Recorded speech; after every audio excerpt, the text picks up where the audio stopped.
اللهم صل وسلم وبارك على سيدنا محمد وعلى آله وأصحابه أجمعين. صباح الهنا، صباح السعادة، صباحكم معطر بذكر الله. أحلى وأجمل إخوات ومتابعين في الدنيا. عندي هنا حلة، حطيت شوية زيت وسبتها تسخن. بعد كده كان عندي محضرة الفراخ وغسلها ومنضفاها ونقعاها، ليمون، خل، دقيق، ومخليها.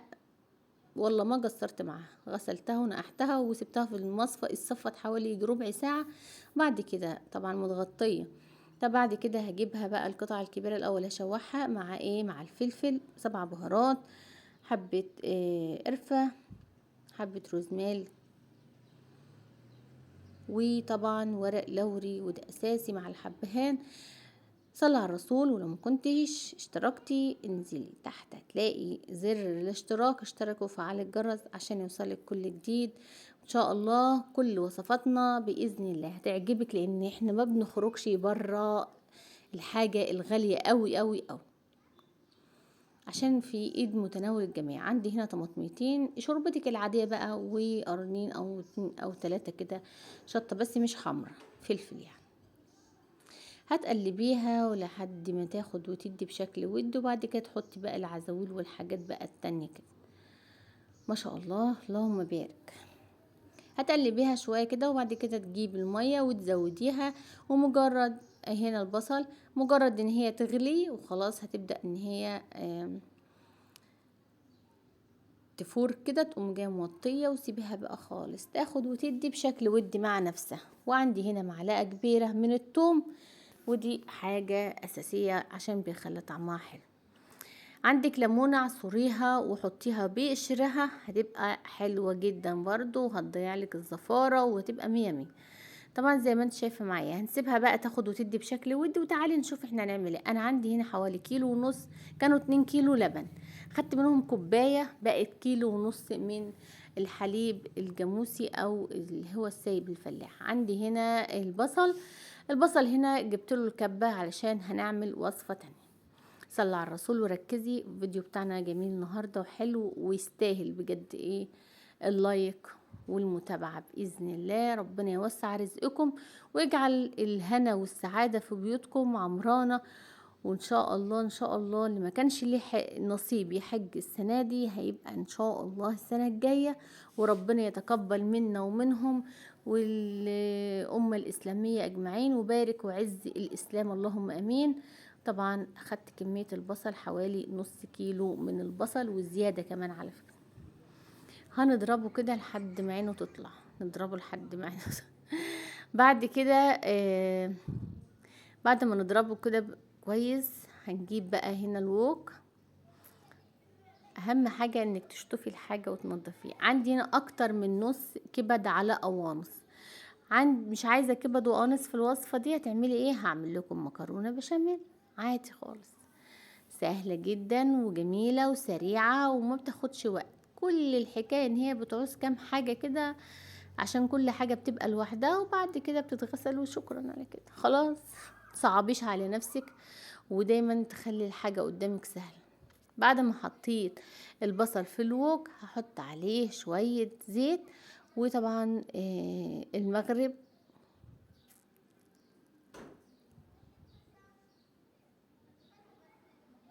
الشطة هنفرمها كده، يا دوبك اعتبر ان انت مقطعاه. وهنحط عليه بقى الزيت وهنقلب. هننقل بس الاول دي، وهنحط الزيت بقى عليه. مجرد ان هو ياخد ربع تشويحة او نص تشويحة، هحط عليها القوانص الاول. القوانص ديت انا حاطة مقطعاها حتت صغطوطة صغطوطة خالص، وجوانح رفيعة قوي. كنت محمية السكينة بقى، والسكينة بقى لما تكون حامية بتبدع، كنت خايفة لا تفوت على ايدي. قلبناها لحد ما صردت المية بتاعتها ورجعت تاني شربتها، وزي ما انت شايفة لونها غير. بعد كده نحط بقى شوية الكبد اللي احنا عملناهم، اللي هما تحفة تحفة تحفة.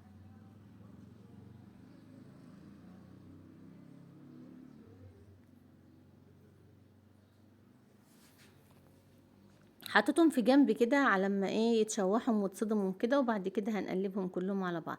جبت معلقة كبيرة من الثوم، وهزود نقطة زغططة كده على الشوربة.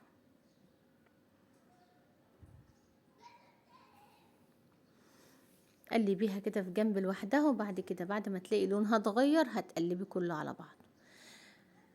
صلى على الرسول، استغفر الله. اهم حاجة الاذكار، الاذكار ثم الاذكار، ايام مفترجة وكلها حلوة وكلها يا رب اجعلها شاهد لنا لا علينا. بعد ما قلبتها بالطريقة دي احط شوية ملح صغيرين جدا. الملح ده مش عارفة بيبان حدق قوي في الاكل، فمش عارفة ابني راح جاب لي حاجة ملح غير اللي انا بستعمله. المهم ان احنا نحط نص معلقة واحدة بس من الخل، وبعد كده هنبدأ نصوب اهو التوابل بقى بتاعتك، فلفل، 7 بهارات، شوية قرفة، التوابل بقى اللي انت حباها واللي انت عايزاها. هتقلبيها كده، ومش عايزه اقولك بقى على الريحه، والله ما انا عايزه اقولك على الريحه، ريحتها جميله جدا جدا جدا. طبعا الشوربه هنا او الحله التانية شغاله، هنقلها بقى على العين الصغيره بما ان هي خدت غلوه محترمه، وهنبط عليها مجرد ان هي تبدا تغلي على العين الصغيره. صلاة على حضرة النبي، حاجة عظمة عظمة ما شاء الله. الوك كبير جدا واخد اكتر من نص. عندي هنا رز هعمله معمر او مدسوس، لبن ما شاء الله جاموسي حلو جدا. عندي هنا الملح، هحط لكل واحد نص معلقة ملح كده، وبعد كده نحطه بقى في الفرن وتولعي من فوق الاول، وبعد كده تولعي من تحت، او تولعي من تحت حاجة بسيطة عشان طبعا هو لسه عاملة فيه حلويات العيد وكده، هو سخن اساسا. وبعد كده تحطيه بقى في الفرن من هنا ومن هنا، مولع من الفرن العادي بتاعنا. تعالي بقى نشوف احنا هنعمل ايه. انا رايحه جايه كده من على الفرن للمطبخ، للمطبخ من على الفرن، من على البوتاجاز. عندي حله هنا فيها ميه غلت، وحطيت شويه ملح. تمام تمام، مركزين؟ قولوا مركزين. بعت بنتي بقى وجابت مكرونه من الايه، من المحل، 3 اكياس مكرونه، وهنفضيهم على طول زي ما احنا شايفين كده. صلى على الرسول واستغفر الله. الاستغفار بغير الأقدار. ربنا يجعل قدركم من أحسن الأقدار، وربنا يرضى عننا جميعا، اللهم أمين يا رب العالمين. بقول لكم هنا كان عدى بقى حوالي نص ساعة لما بنتي جابت، وعلى ما خلصت تسوية الحلويات، وعلى ما خلصت كل حاجة، جيت بقى آخر حاجة أعملها البشاميل عشان تفضل سخنة. بعد كده لقيت الفراخ استوت معايا، جبت صاج. بصراحة انا لقيت الصاج ده كبير، فهجيب صاج اقل منه او اصغر منه، وبعد كده هحطها في الصاج، وهنشوف احنا هنعمل ايه.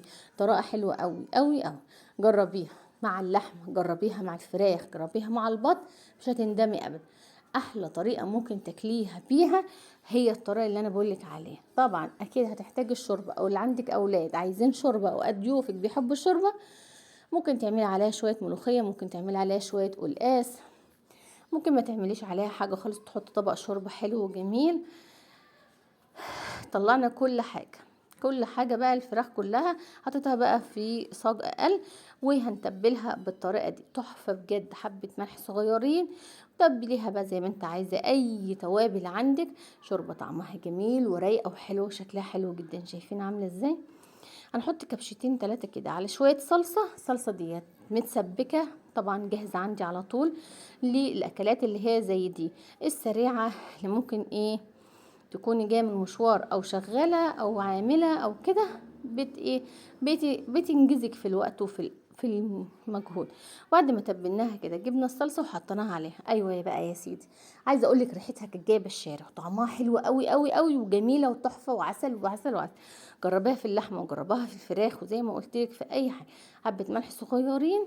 وتعالي بقى نوديها الفرن مع بعض. الفرن طبعا عنده شويه شمس كده. الرز استوى ما شاء الله.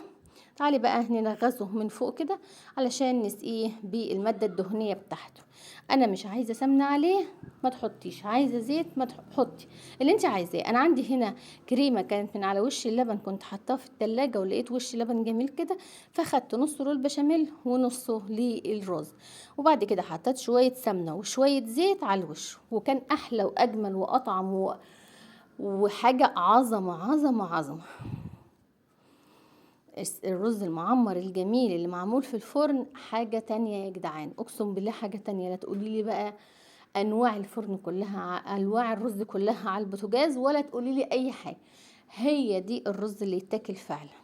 رديته تاني في الفرن وخلاص، وطبعا اللحمة جو. تعالي بقى نرجع تاني لكل ده والله العظيم. والمكرونة على البوتاجاز، بقيت اروح عند الفرن واجي على البوتاجاز تاني، اروح عند الفرن واجي اكتر من كم مره.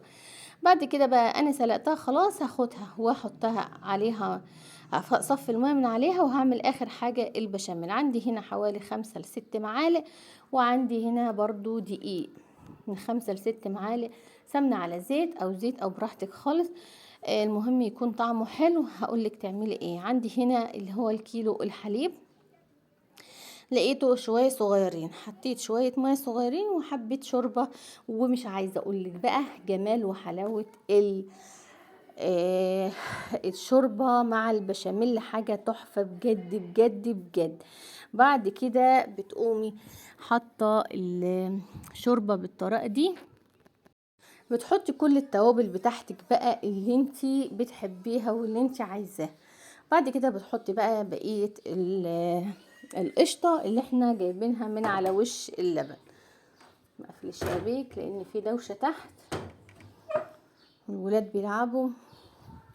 وتقلبيها بالطريقة دي حاجة خيال. حطي بقى التوابل بتاعتك اللي انت بتحبيها كلها. بعد كده بتقلبي بقى، وبمنتهى السهولة بتعملي البشاميل. حبة ملح صغيرين كده علشان احنا طبعا في الوقت ده انا كنت صايمة ومفيش حد هينقذني ان هو يدوق حاجة. صلى على الرسول، استغفر الله. احلى حاجة في الدنيا حب الناس لبعضها، وانك تتمني الخير للغير، والناس تقف جنب بعضها في السراء وفي الضراء. ونعمل البشاميل كده بالطريقة دي. ودي كانت اخر مرحلة في مكرونة البشاميل او النجريسكو. قلب قلب قلب. خلاص على كده هنجيب بقى الصواني بتاعتنا. عندي هنا صينية، انا ممكن اجيب صينية بايركس، بس قلت ايه بقى، الصينية ممكن نسخني فيها تانية فحبيت ان انا ايه ما اجيبش كلهم بايركس. هنحط هنا طبقة تحت وطبقة في الناحية التانية، او الصينية البايركس طبقة من تحت. وهنبدأ ان احنا نحط انا كنت الاول بحط البشاميل في حلة وبعد كده اقلب عليه المكرونة وبعد كده، لا انا لقيت اسهل حاجة والنتيجة هياها انك تحطي البشاميل على اول طبقة والبشاميل على تاني طبقة، وشكرا على كده. بتخلصي في الوقت وفي المجهود وفي المواعين وفي كل حاجة. عندي هنا الحشو بقى اللي بسم الله ما شاء الله، الحشو كفة وبصي كفة وبزيادة، بس انا ما حشتش منه حاجة، حطيتهم كلهم على البشاميل. عايزه اقول لك ان مفيش حد داق منها الا لما الشكر الحمد لله بفضل ربنا. وبعد كده هنفرده كويس جدا ما شاء الله من كبد وقوانص. عملت احلى صينيتين مكرونه ممكن تعمليها. طبعا في الوقت ده ابني اللي كان طالب المكرونه بيحبها جدا، فواقف بقى تسلم ايدك يا ماما، حلوه وريحتها حلوه بسم الله ما شاء الله، حلو بسم ربنا يشفيه ويصلح حاله ويكرمه وجعله منك حنينه ولزاي املهم امين يا رب العالمين.